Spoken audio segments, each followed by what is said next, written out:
Pas kena OTT, ada yang keberatan, anggotanya dijadiin tersangka. Katanya dia punya ketentuan sendiri, punya aturan sendiri. Nggak sekalian punya negara sendiri.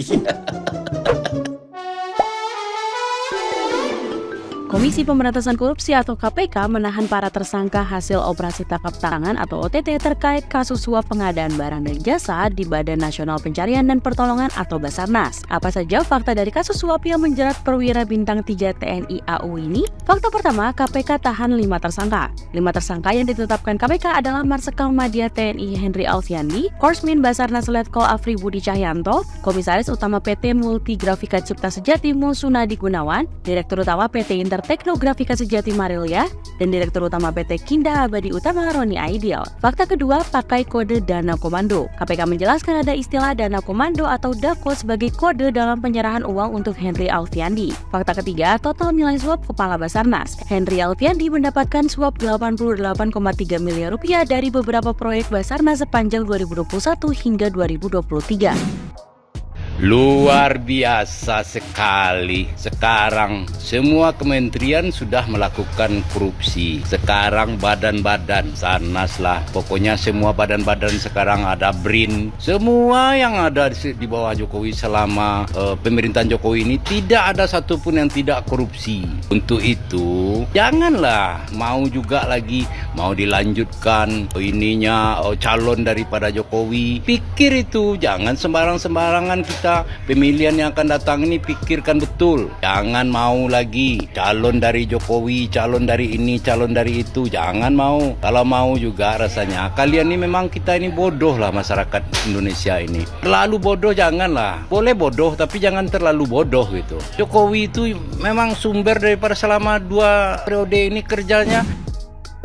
Salam dari Boy London, saya lagi berada di Batam. Kata-kata mungkin yang disampaikan Wakil Ketua KPK. Mungkin penyidik kami ada yang lupa, ada yang kilaf. Ini apa benar ini? Ini KPK ini loh, dipimpin oleh bintang 2 orang-orang hebat. Bukan andil penyidik saja untuk mengadakan gelar perkara itu. Iya, jadi nilai sendirilah ya. Sekelas KPK bisa kilaf gitu untuk menetapkan anggota TNI menjadi tersangka. Salam keadilan, tidak ada pembodohan di negara ini. Billahi taufiq wal hidayah. Assalamualaikum warahmatullahi wabarakatuh. Salam anti korupsi. LSM Tampera telah mempelajari, membedah yang dimana pihak KPK menetapkan tersangka oknum TNI. Ada 2 oknum TNI. Namun kekeliruan ini bisa diluruskan oleh pihak KPK dan Mabes TNI. KPK dan Mabes TNI harus duduk bersama agar tidak ada nantinya seolah-olah marwah KPK dijatuhkan atau marwah TNI dijatuhkan. Tentu kita harus saling mengikuti aturan hukum yang dimana ada peradilan umum, ada peradilan militer. Apa yang disampaikan pihak dari militer bahwa oknum TNI yang menerima suap ini adalah masih aktif di dalam Kesatuan Tentara Nasional Indonesia. Oleh karena itu, pihak KPK harus berlapang dada ya dalam penertiban memproses oknum TNI ini ke dalam proses peradilan militer. Dan kita sangat menghormati dari para jenderal Mabes TNI yang telah bersikap satria menegakkan sistem hukum di negara kita, peradilan kita, bahwa kami LSM Tampera menilai bahwa Panglima TNI tidak akan membela bawahannya apabila bersalah. Tetap proses hukum berjalan. Namun perlu kami sampaikan sebagai masyarakat Indonesia agar permasalahan ini cepat diselesaikan dan bagaimana nantinya hasil dari proses pengadilan militer kita akan menerima dengan legowo. Bagaimanapun kami rakyat Indonesia masih percaya kepada TNI, kepada Panglima TNI dalam menyikapi permasalahan ini, dalam menerima putusan meskipun bersalah apa yang sudah ditetapkan tersangka oleh KPK. Artinya ini hanya salah dalam sistem peradilannya, bukan sistem hukumnya. Ini yang saya sampaikan kepada Panglima TNI dan Ketua KPK agar jangan berlarut ini dibahas di tengah-tengah masyarakat. LSM Tampera, Tamim Perjuangan Rakyat Anti Korupsi. Tampera anti korupsi, anti korupsi, anti korupsi. Kasus Kabasarnas menjadi polemik juga bagi KPK dan TNI, di mana atas ditetapkannya sebagai tersangka Kabasarnas Henry, maka ada sedikit konflik antara KPK dan TNI, di mana TNI mengatakan bahwasannya KPK tidak berwenang menetapkan Kabasarnas sebagai tersangka karena merupakan masih anggota TNI aktif, sehingga ranahnya adalah peradilan militer yang memproses. Saya heran aja, Basarnas ini kan lembaga non-kementerian, tapi dijabat oleh militer aktif. Ini menjadi pelajaran ke depan bagi Presiden dan Panglima TNI. Siapapun anggota TNI aktif yang ingin menjabat di Departemen non-kementerian, jabatan publik selain militer, harus dinonaktifkan. Sehingga apabila ada proses hukum, tidak bertele-tele seperti ini, tidak konflik seperti ini, ya, tidak saling menyudutkan seperti ini. Pada zaman Orde Baru memang ada utusan dari golongan TNI Polri sebagai anggota DPR. Tetapi setelah reformasi, itu ditiadakan lagi. Jangankan untuk menjabat sebagai anggota DPR, TNI saja tidak diperbolehkan lagi berpolitik. Karena memang pengaruhnya seperti ini, kuat dan memicu konflik nantinya. Sehingga pelajaran ini penting untuk kedepannya. Biarkanlah proses hukum ini diproses oleh militer. Kita lihat aja sama-sama ya, masyarakat, apakah nanti Kabasarnas ini didakwa dengan pasal penyuapan atau bagaimana ya. Apabila didakwa dengan pasal penyuapan ataupun tidak pidana korupsi, pembelaannya bagaimana?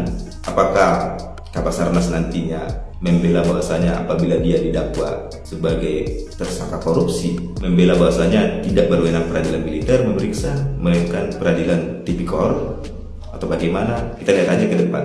Biarkanlah militer, ya, peradilan militer yang memproses apabila mereka ingin memproses. Tapi seharusnya karena tidak melakukan tugas TNI, seharusnya peradilan umum aja yang memeriksa biar terbuka lah, kan itu dia.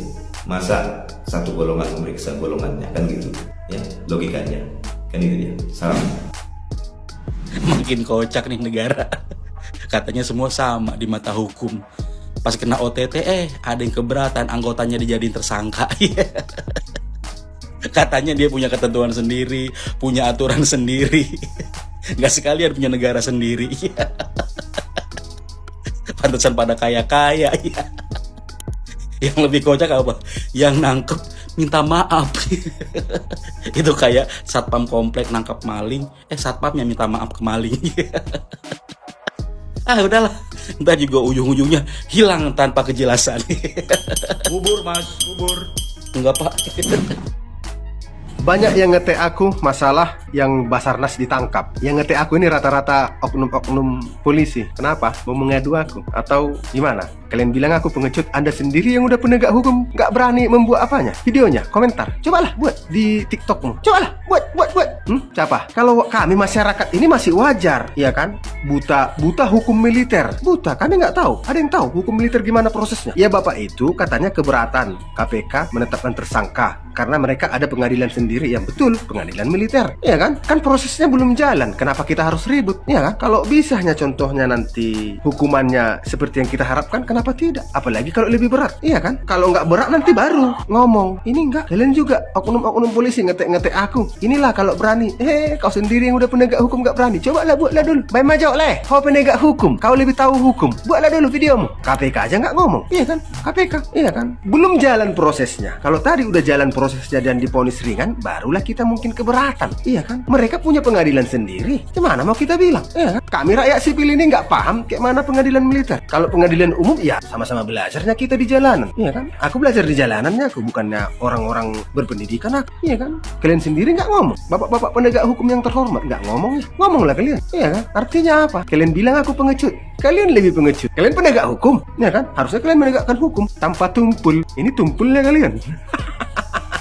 Tumpulnya kalian. Tapi kalau ke maling sawit sama maling kambing, ya makanya kita lihat aja prosesnya, iya kan? Kalau memang prosesnya adil, ya kenapa harus kita keberatan? Karena bapak-bapak itu punya pengadilan sendiri, iya kan? Punya pengadilan sendiri kan, pengadilan militer. Memang iya kok, selama ini juga kalau ada kasus pemerkosaan, kasus pembunuhan dan lain-lain, pengadilan militer, iya kan? Kenapa kita keberatan?